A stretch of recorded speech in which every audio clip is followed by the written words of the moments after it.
سابق وزیر اعظم منموہن سنگھ کی آخری رسومات نئی دہلی میں سرکاری اعزاز کے ساتھ ادا کی گئی۔ بھارتی صدر، وزیر اعظم، وزیر داخلہ اور کانگریس سربراہ راہل گاندھی نے شرکت کر کے سلامی دی۔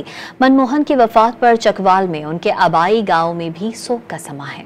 سابق بھارتی وزیر اعظم کا سفر آخرت۔ آج صبح منموہن سنگھ کے جسد خاکی کو نئی دہلی میں آخری دیدار کے لیے کانگریس کے ہیڈ کوارٹر لایا گیا، جہاں بھارتی وزیر اعظم اور وزیر داخلہ سمیت دیگر رہنما پہنچے، اہل خانہ سے تعزیت کی اور تابوت پر پھول رکھے۔ آخری رسومات کے لیے منموہن سنگھ کے جسد خاکی کو نگم بدھ گھاٹ پہنچایا گیا، جہاں سرکاری اعزاز کے ساتھ ان کی آخری رسومات ادا کی گئیں۔ بھارتی صدر، وزیر اعظم نریندر مودی، وزیر داخلہ امت شاہ اور کانگریس سربراہ راہل گاندھی سمیت دیگر نے سلامی پیش کی۔ سابق بھارتی وزیر اعظم منموہن سنگھ کی وفات پر چکوال میں ان کے آبائی گاؤں میں سوگ کا سما اور اہل علاقہ غم سے نڈھال ہیں۔ چونکہ راجہ محمد علی صاحب کا گھر ہے اور راجہ محمد علی صاحب کلاس فیلو تھے، ڈاکٹر منموہن صاحب کے انتہائی قریبی تھے۔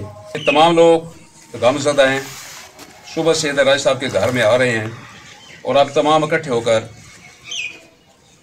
ان تمام کی خواہش ہے کہ اگر یہ پاسبل ہوتا تو ان کی آخری رسومات میں شرکت کرتے۔